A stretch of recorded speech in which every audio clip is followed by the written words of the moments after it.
Hello, I'm Ty Shanahan, and I'm here to talk about Hudson's first challenge to democracy, which is separation of powers. Oftentimes, when we think of democracy, we define it as separation of powers, which is essentially checks and balances between the branches of government. However, Hudson in this chapter discusses how Americans are mistaken to equate the separation of governmental powers with democracy.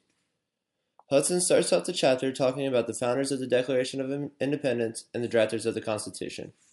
He classified these signers as protective Democrats, who believed the purpose of democracy was the protection of individual liberty as well as trying to achieve political equality by way of separation of powers.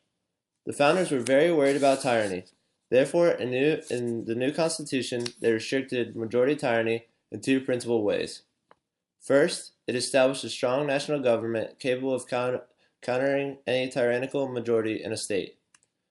This new central government gained new powers such as the power to coin money, regulate commerce, control the military, and overpower state government. The second was implementing the separation of powers, which helped keep the national government's strength in check by giving each branch partial control. Basically, what this means is that not one branch has too much power over the other. According to Hudson, this is where the problem lies. The founders' preoccupation with the democratic value of liberty caused them to construct an institution structure that interfered with achieving two other key democratic values. The first of which is that in their eagerness to prevent majority tyranny, they created a structure which is not responsive to political majorities.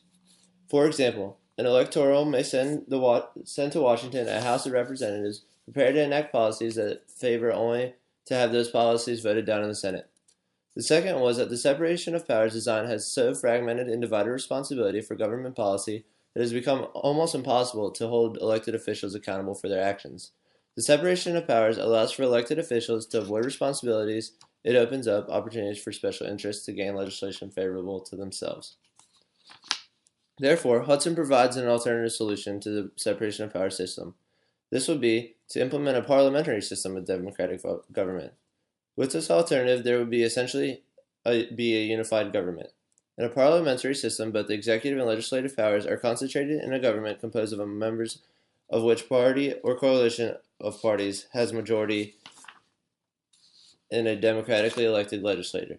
With this alternative, we would be more responsive, it would be easier to hold elected officials accountable.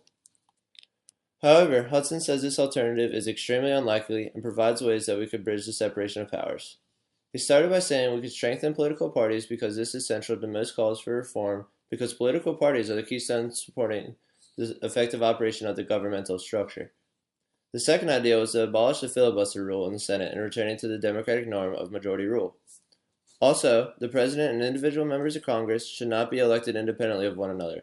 This would mean to restore straight party ticket voting, team ticket ballots, and hold elections for Congress and presidential years 2 weeks after the presidential. In addition, ensures the presidential control of Congress by giving the elected president's party automatic bonus seats to provide for a majority. Thank you.